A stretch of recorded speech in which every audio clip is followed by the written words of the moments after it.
Everybody was talking Isiah and Michael.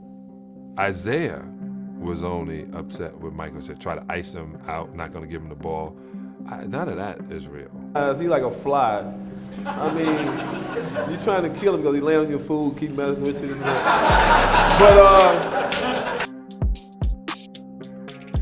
We had knockdown dragouts with Isiah and Detroit, obviously. I admired him. He raised the level for me as a high school guy. I got to watch him through college. He's just a little bit older than me, and amazed, and I learned by watching. And then he was in the league well before me, and I got to watch that. So his how he competed against me and how he responded after games was always something that I appreciated. When he had retired, but he had started coaching, he pulled me aside a couple of times and just offered a little pat on the backs, with suggestions that just couldn't have been better timed and more helpful than they were. So when it came to see who would announce me, it was an easy choice. I mean, there was just really nobody else I could think of that impacted my life so many times as him. So again, good friend, continues to be so, and I'm grateful for that relationship.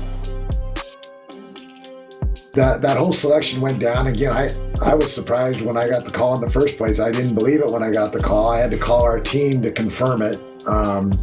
So before I said yes, and so kind of the standard for me is my expectations were that I would never be selected for a team like that. So then I'm selected. Well, I don't look a gift horse in the mouth. I just get prepared to do it. And so who else was on the team was kind of irrelevant to me, or who wasn't. I was asked, I have a job to do, let's go. And so then the controversy comes out, but as I mentioned, I don't read the newspaper, I don't have social media, which didn't even exist then. So I only heard about it on the days that we were playing Detroit, which is only twice a year.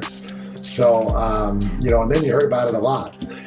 And, I think, Isiah, I'll tell you, he put a couple whopper games together that year. I'll tell you that. He was a load and a half to try to play against. But, there was a point there. But what that special thing that he did amidst all the noise on it, he found a way to call my dad. I mean, I don't know how he would even do that, but he called my dad personally.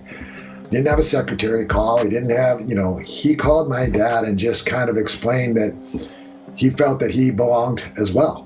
Not that it was John or me and that John shouldn't have. And I tell you, my dad so much appreciated that, and it put him at such ease. And again, I'm so grateful for that. I don't know if I'd have been big enough to do that, that's for sure. And so, that put everything at ease in my camp for sure. I feel bad for Isiah because he's the best little man ever until Steph Curry.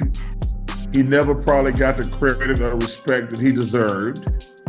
And so I feel bad about it. I got nothing but respect for Isiah because, like I say, he's the best until Steph Curry came along. And I'll be honest with you, if I was in a game, if I had to choose, and I love Steph Curry, and I know people going to go on the internet because they ain't got no life.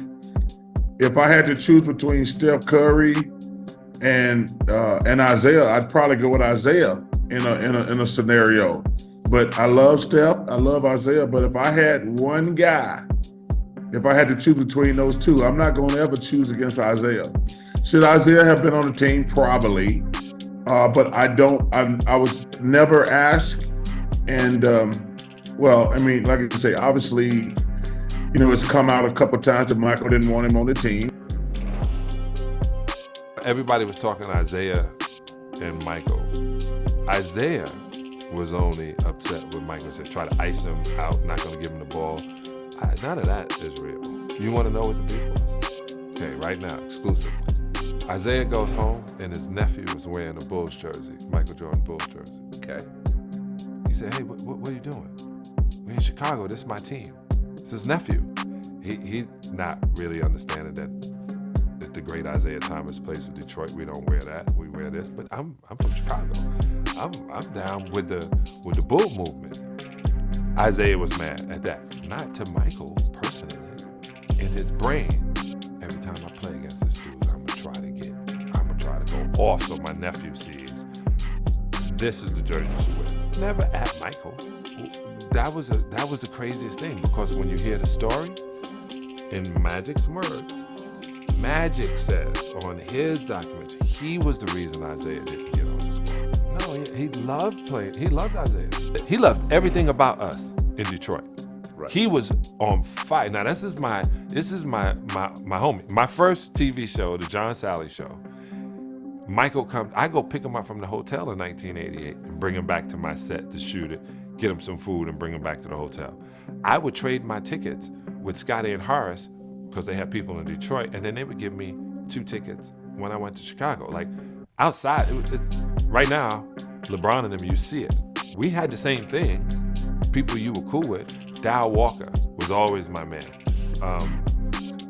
Ron Harper. When I go to Cleveland, I go to Ron's house, and he takes me back so I can get on the bus, and then tries to kill me the night that we're playing.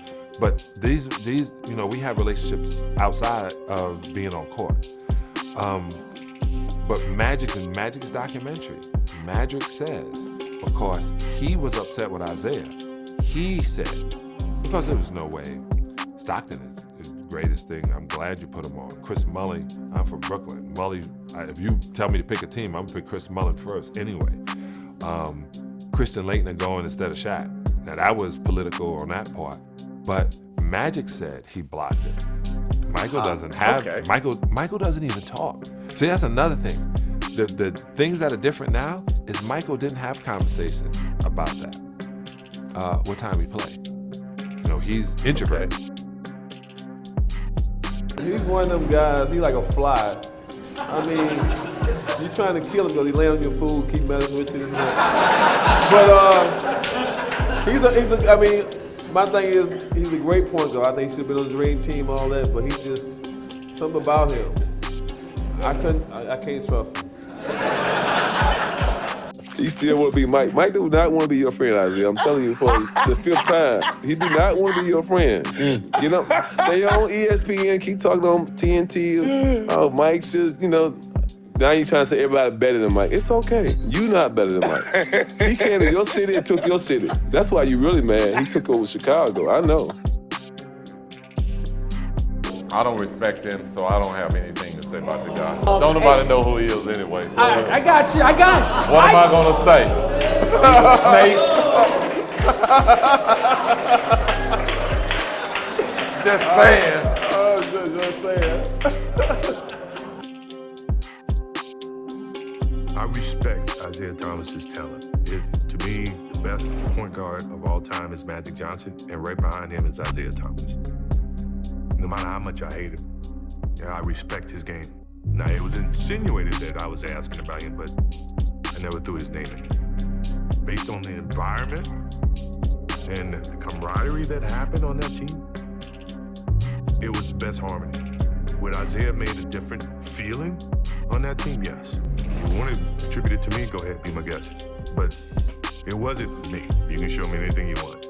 There's no way you can convince me he wasn't an asshole.